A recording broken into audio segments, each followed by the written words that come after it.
Hi everyone, welcome back to the channel and welcome back to part 4 of our all epic Hydra series. So far we've brought in Fayne, who's going to pretty much be our main DPS with a little bit of block buffs. Then we brought in Uugo, who is such a solid support. She's kind of the queen of epic Hydra, you know, block buffs, decreased defense, she's bringing healing and a little bit of a cleanse. Last week we brought in Godseeker Elenaril as our healer and also our buff extender.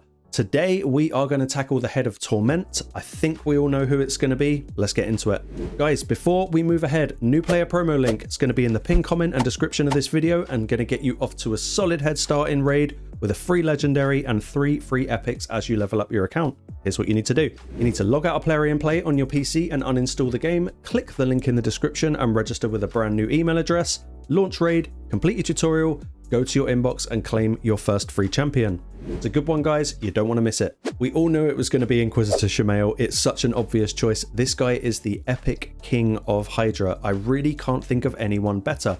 I would even go as far as saying he might be the best epic in the game for Hydra, full stop. Bold claim. Let's see if we can make it true. So, there are other ways of getting around the head of Torment. Obviously, we can go down the perfect veil path, but out of the epics, there aren't a whole lot of options.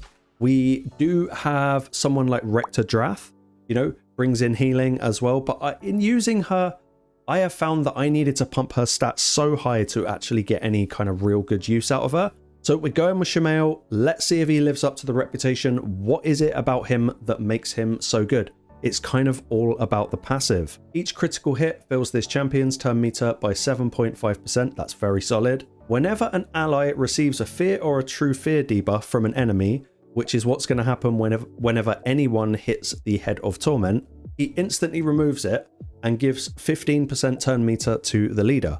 It's insane. As we do the run, you'll see what I mean. A1 is a single hitter, but it has a 50% chance, books to 75, of decreasing a duration of a random buff on the target by 1 turn.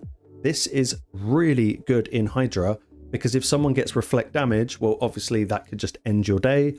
This might just get rid of it before it actually ruins your run. The other bonus of this is basically whenever you get debuffed, whenever your team gets debuffed, Shamael kind of snaps back and hits them, and this can go on for a while. I mean, before quick battles, Shamael would slow down your runs quite a lot. Even though he brings a lot of utility, it was a slow way of doing it. Now we have quick battle, we don't have to worry about that. All we've got to make sure that we realize is that when he does snap back, he's not going to crit, and the hits are only going to do 50% original damage. We're not using this for damage, but you'd be surprised, it actually stacks up quite nicely. Onto the A2, this is his just supreme nuke. It is quite insane actually. It's a triple hitter on one enemy, will ignore 25% of target's defense and another 25% for each buff on this champion. So in Hydra, obviously you're going to be covered in buffs. This is going to be ignoring 100% damage pretty much all the time. Very cool. Also, when you use it elsewhere, if you kill an enemy with it, it puts true fear on everyone. So it's just kind of awesome. You can't really go wrong with his kit. Now, this is another one of the champions that I bought the 6-star for just because it's so powerful, and I went down the route of Crushing Rend. There are other options. You know, if you're at maybe a lower blessing, I would consider something probably like Heaven Cast, because it just means the more buffs on you, the more damage you do. It pairs nicely with what's going on in his kit. As far as relics go, I'm not sure there's a right or a wrong answer. You could use a whole bunch of different things with him. I went with this one, the Malefic Talon. I struggle to say that because it gives crit damage, HP, and eventually attack. Plus 20% chance to deal 10% more damage when attacking. That pretty much books up to 50%. Very, very, very solid. Let's do masteries. So as you'll see here, this is quite an odd pairing of masteries. If I could change it without having to spend 150 gems, I would consider it, but this seems to work quite well for me. We've gone down to War Master. Now I know that on ignore defense skills, there's a big argument to instead go for Helm Smasher, but with his sort of weird counterattacks after you've been debuffed, I've noticed it can proc War Master hits. And that has just ultimately led me to doing more damage in my runs. I went down the defense tree because actually, even though Shamael is a DPS, he's so critical to this team surviving that I need him to survive. So I've given him quite defensive offense masteries, if that makes any sense. Copy something a little bit like this, I'm sure you will be absolutely fine. Right, let's talk about the build. He's going to be a bit of an interesting one, simply because even though he is a DPS, so I'm screaming some sort of ignore defense style set, I've also got to factor in survival, because if he goes down, our team's going to be in a lot of trouble. I know we've got revivers, but sometimes that just doesn't happen at the right time. I want to make sure he lives. So he's going to need some accuracy in order to potentially be able to strip buffs with his A1. He's going to need crit rate and crit damage because of just how much damage he does anyway. He's going to need resistance because it's Hydra and I don't want him to get provoked. He's going to basically need HP and defense because he can't die. So it's a bit of a jack of all trades build. I'm not going to go too crazy on the stats, but I think survivability has to be the kind of #1 priority. Let's see what we can do. Here we go. This is what I've come up with. I've gone for Savage and Merciless. I know you could just do 6-piece Merciless, but the gear that I've put on this guy is actually some of my weaker gear within each set. As you can see from something like the weapon, triple crit rate, amazing. Speed, amazing. But resistance and flat HP, not great. This is all technically like bad synergy gear that I've mentioned in previous videos. Just kind of the offcuts, bits that were laying around kind of for a rainy day like today. Let's have a look at his stats. One thing I have been doing like crazy is, look, if you've watched this channel, you know how much I hate live arena or just PvP in general.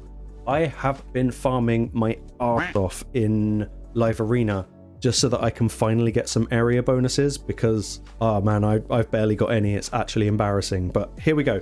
We got 54, pretty much 55k HP, very solid. 4.2k attack is a fraction on the low side, but like I say, I want this guy to be tanky, not a squishy DPS. We got just shy of 2.7k defense. It's a little bit low, but I think it'll be all right. 243 speed, very good. 100% crit rate, which we have to have. 335 crit damage, solid. 430 resistance and 267 accuracy. Pretty good. It's like it's a proper mishmash of a build. I wouldn't put this on a just certified nuker. This is just a little bit of everything to see us through. I've still got room for improvement on glyphs. I've purposely done that for all of the builds that we've done so far in this series, just because I'm trying to make the builds a little bit more obtainable for anyone that's watching. So anyway, let's use him in some form of content. Right, in typical Damn Mind Gaming fashion, we're not venturing too far out of our comfort zone and we are going to put this guy through Dragon.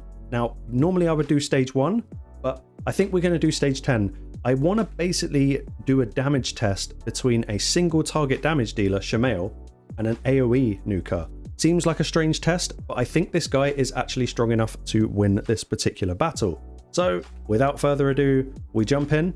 We're going to just quickly test his A3 out, and then I will skip to the boss and see how quickly we can take it down. So we're going to buff up, do nothing with Donnie, we're going to debuff with Lydia, and then let's see what Shamael's going to do for us. We'll target this Venus right here, and that has nothing to do with the fact that I've never pulled her and I'm salty about it.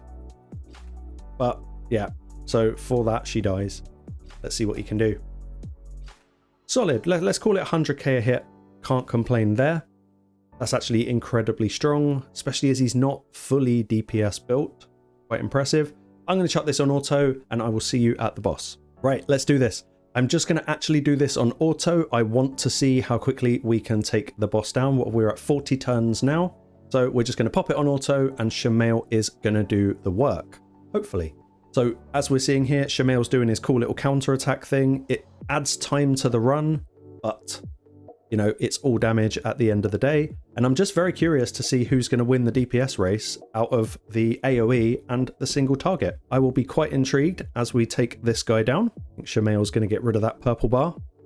Almost. Hopefully we won't die. That'll just be embarrassing. We won't. We're good. And there we have it. Boss down. Who did the most damage? Yeah, see, Shamael actually beat out Tholin. Now, Tholin is in a really good DPS build, so don't underestimate a DPS just because they're single target. So this is the team I've come up with. It's a little bit weird because usually when you use Mikage, you bring in another Shadowkin DPS. I've chosen not to do that because I want this run to get to the 1000 turn limit. I think it will with this setup here. Just to quickly show you, if you are ever dragging Shamael into a Hydra run, just use this as his setup. Just put the A2 on priority. He will just do his thing for the rest of it. It takes 0 skill whatsoever. So here we go. This should hopefully demonstrate to you why Shamael is so powerful. Now forget the damage numbers, we're talking purely utility here. What I want you to keep an eye on is Lady Mikage, which sounds weird because I know it's a Shamael showcase. Anytime she hits this head here, the Head of Torment, which is the one that puts True Fear out, you'll see 2 things happen. Shamael will essentially counterattack, but so will Lydia, because they both have a kind of similar synergy. And then what will happen, we'll just do it and I'll reset the run. If we hit it once, you'll see that Lydia will counterattack, and now Shamael will counterattack. And as you all have seen there, Lady Mikage's turn meter just jumped through the roof. Didn't actually have to do anything. It works with other champions. Let's hit that head with Lydia. Watch Shamael and Mikage again. Shamael gets Dauntless. Boost turn meter, boost turn meter. Mikage has only taken 1 turn and she is already ready to take another. This just reduces your speed requirement for your leader. If you're bringing in someone like a Deacon, which does a speed aura plus, a speed boost, turn meter boost on the team, this means that you can bring someone quite slow in, but they're still just going to be cycling their skills as often as possible. It's actually kind of crazy. So let's just run it kind of properly. It's on auto. You'll see lots of turn meter growth on Mikage. You'll see Shamael getting his Dauntless passive a whole lot. There you go. It's going to happen there. Boost turn meter. Boost turn meter, boost turn meter, boost turn meter. It is kind of ridiculous. It used to be annoying before we got quick battle, but now it is just absolute gold. You've got to love it. We're not going to watch the whole run. I don't have any more quick battles, so I'm just going to go and do something else. And then when I come back, hopefully this run will have gone the whole way and we'll check out the score. Right, the team went the whole way. We are back after 39 minutes. That felt like quite a long run. He didn't quite out DPS Wukong, that's fine. Wukong is in pretty much the best gear on my account at the moment, but he kind of out DPS'd everyone else. I know his number is lower than Archer, but the way the game calculates hex damage, a lot of his damage would have actually gone to Archer anyway. So what more is there to say? Nothing. He is absolutely awesome. We're not going to keep this result, even though it was a good one. That was very solid for Nightmare Hydra. So what is next for the series? Next week, we're going to pick a leader and ideally maybe someone that does provoke as well. That is quite limited in terms of epic champions. So guess in the comments if you can decide who you think it's going to be. That's going to be all from me today. Please feel free to like and subscribe to the channel. See you next week.